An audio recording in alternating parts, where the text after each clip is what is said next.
Hello friends, good morning. चलिए जानते हैं देश और दुनिया की तमाम छोटी बड़ी खबरें, जिसमें सोना चांदी, मौसम और राजनीति से जुड़ी बड़ी खबरें आपको बताएंगे सिर्फ 5 मिनट में। लेकिन उससे पहले वीडियो को लाइक जरूर करें और चैनल पर नए हैं तो चैनल को भी सब्सक्राइब कर लें। तो चलिए वीडियो को स्टार्ट करते हैं। बंगाल में chicken politics, mid day meal पर सरकार के खिलाफ विपक्ष का साथ। रिलायंस जियो पूर्वी राज्य में शुरू की 5G सर्विस, BSNL की 5G लॉन्चिंग डेट जारी। पीएम मोदी ने की मुख्य सचिव के राष्ट्रीय सम्मेलन की अध्यक्षता, इन अहम मुद्दों पर चर्चा। आप किस राज्य शहर से न्यूज को देख रहे हैं, कमेंट में जरूर लिखिए।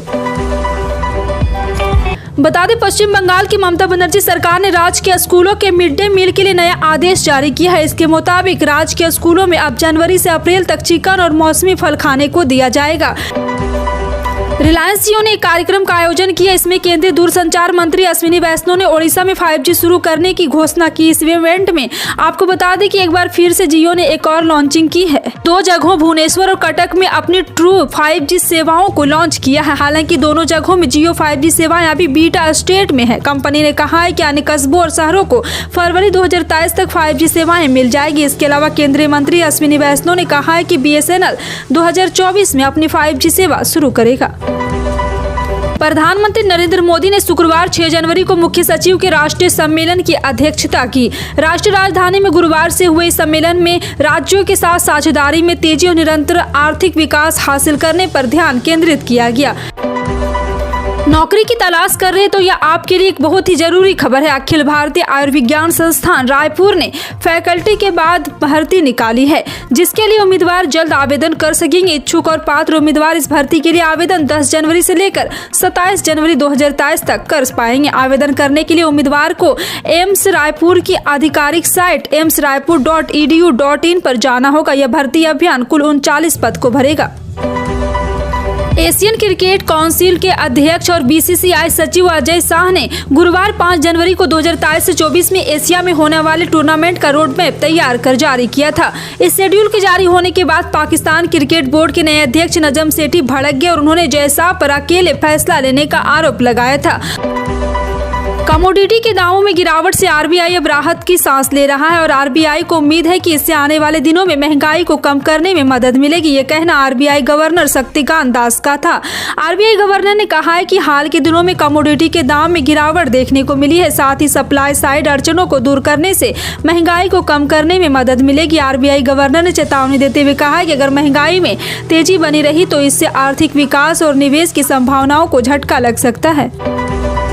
उत्तर भारत में कपा देने वाली ठंड का कहर जारी है। उत्तर भारत के लगभग सभी राज्य और केंद्र शासित प्रदेश इस समय शीतलहर का सामना कर रहे हैं। देश की राजधानी दिल्ली तापमान के मामले में पहाड़ी राज्य हिमाचल प्रदेश के कई शहरों को टक्कर दे रही। शुक्रवार को राजस्थान का बीकानेर उत्तर भारत के मैदानी इलाकों में सबसे ठंडा रहा। MCD मेयर, डिप्टी मेयर और स्टैंडिंग कमेटी का चुनाव दिल्ली के सिविक सेंटर में शुक्रवार को हो रहा और इसको लेकर जबरदस्त हंगामा हुआ। निर्वाचित और मनोनीत सदस्यों की शपथ लेने को लेकर आम आदमी पार्टी और भाजपा में भिड़ंत हो गई। निगम पार्षद के बीच हाथापाई हुई, सदन में जमकर कुर्सियां फेंकी गई। इसके चलते दिल्ली मेयर का चुनाव टाल दिया गया।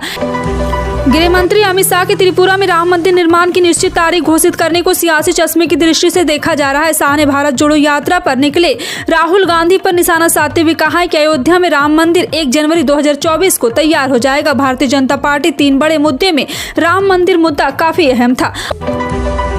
यात्रियों की सुविधा और सुरक्षा को ध्यान में रखते हुए भारतीय रेलवे आए दिन नए फैसले ले रहा है। अब ट्रेनों में यात्रियों की सुरक्षा को ध्यान में रखते हुए रेल मंत्रालय एक और बड़ा कदम उठाने जा रहा है। और आपको बता दें कि रेल मंत्रालय आने वाले दिनों में 705 करोड़ रुपए की लागत से करीब 15,000 कोचों में CCTV लगाने जा रहा।